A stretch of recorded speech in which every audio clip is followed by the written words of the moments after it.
It's a disturbing scene out of Ohio when first responders sift through a roach-infested home to find a 3-year-old girl clinging to life, weighing only 16 pounds. Oh, she's still breathing. She's still breathing. Let's go, let's go. The girl's mother, now found guilty of multiple crimes, facing more than a decade behind bars. Go ahead and put your palms together behind your back. 322. Tell me how to say your name. On January 8th, dispatch in Fairborn, Ohio received a 911 call reporting an unresponsive little girl. Investigators say it was the girl's mother, Rabyah Muballigh, who made the call. Chilling body camera video captures the moment first responders arrived to the scene.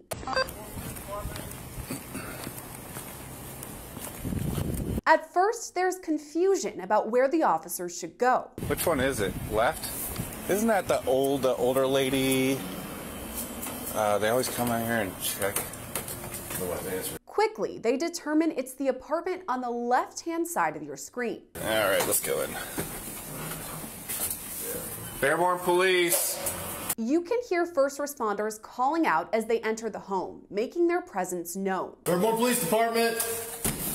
As the first responders enter the apartment, it's obviously disheveled, with various items sprawled all over multiple rooms, almost veering on a hoarding situation.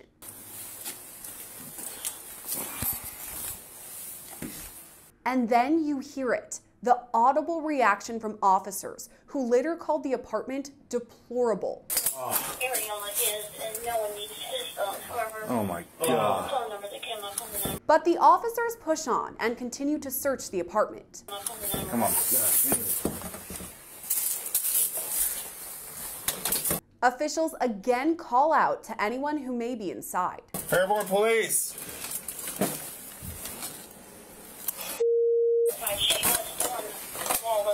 I'll go. Next, body camera video captures the emotional moment when a responding officer first spots the little girl. She's been blurred out in this video, but officers say she was huddled in the corner of the room covered in bug bites. They said she weighed only 16 pounds and was unresponsive. She was found near a bed that had been severely soiled.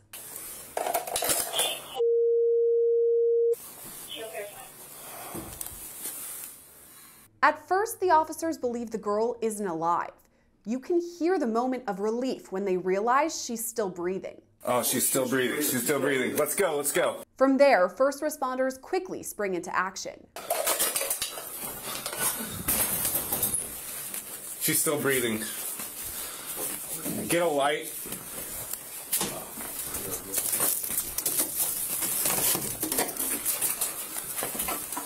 Almost immediately, backup arrives and rushes to the girl's aid. Oh, yeah. Well, let me get out of the way. It didn't look like it. Cow. I'd say just pick up and go. Yeah. Officials carry the little girl out of the home. She was then taken to the hospital. Excuse me. Call code enforcement. Have them respond, please. It all happened so fast that when first responders found the girl, they weren't even sure whose home they were in. Let's pause the story of Rabyah Muballigh for just a quick second to thank Morgan & Morgan for sponsoring today's Law and Crime news package. It's stories like this that remind you you never know what's going to happen and that the world is an unpredictable place. So when you're hurt, it can be confusing, it can be scary, and you don't really know where to turn. Well, enter Morgan & Morgan, America's largest injury law firm. You can submit a claim in 8 clicks or less on your phone and find out if you have a case. And if you do, your injury could be worth millions. In the past couple of months, they've gotten verdicts of $12 million in Florida, $26 million in Philadelphia, and $6.8 million in New York. Also, they have over 1,000 lawyers, so you know you'll be in good hands. So if you're injured, you can start by easily submitting a claim at www.forthepeople.com/LCnews or by dialing #law. That's #529 on your phone. Now back to the story.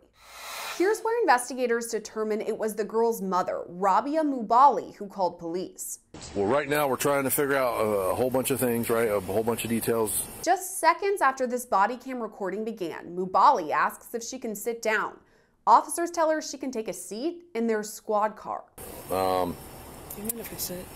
My back is killing me. What do you want? Just sit down. You can have a seat in the back of the... Yeah, you can have a seat in the back of my car. Almost right away, Muballigh is told she's being taken into custody. Are you guys taking me? What's that? Are you guys taking me?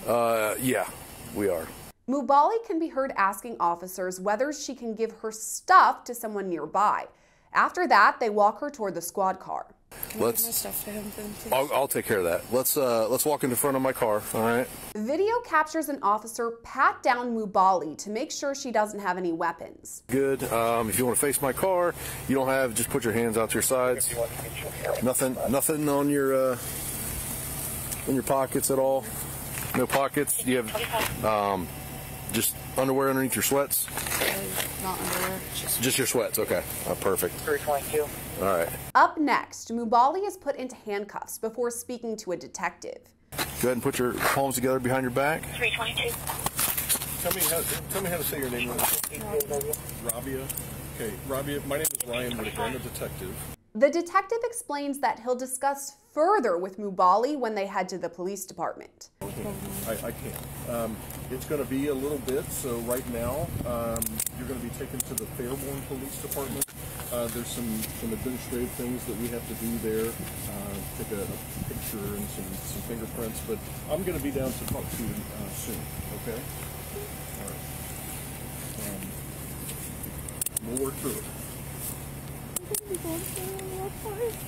So I can't give you an answer like that only because I don't know. But the next portion of the body camera video has been redacted, so we don't know what Muballigh and the detective discussed. We do know she again asked about the person off camera, saying he needs to bring her daughter's things to the girl's father. Let's go around to the passenger side here. Let's have a seat. What's this fellow's name back here? Travis, can you please tell him that stuff right there needs to go to my kid's dad? Okay. The one that was over here earlier. Just hang out right there, man. I'll be right with you. That's when Muballigh is loaded into the back of a squad car. As the officer is about to shut the door, Muballigh asks if he can adjust her handcuffs due to her back problems. Is there any way you could cuff me in the front? I have spinal problems and this really hurts. Yeah.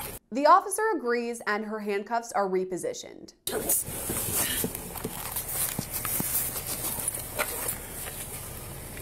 Let's see here.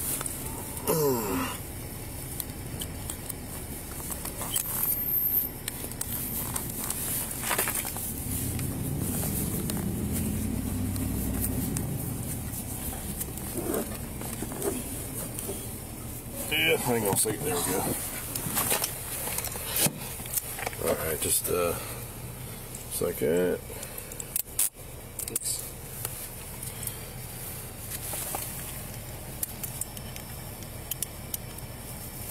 All right. 295. Oof. 225. You show me 50. 1528. All right. Next, Muballigh asks about her daughter. The officer explains what she's been charged with. Sorry. Do you know anything about her condition? If she's okay? I do not. Right now, you're being arrested for child endangering at a felony level. Okay. A felony level? Yes. We are still, we're doing our thing that we have to do, okay? As Detective Whitaker mentioned, he will be in speak with you. Right now, we're going to go to our jail in Fairborn and process on those charges, and then go from there. And as we go through this process, I'll try to answer any questions I can best of my ability, okay? In the next portion of the recording, Muballigh can be seen crying before the officer closes the door. We'll try to, yeah.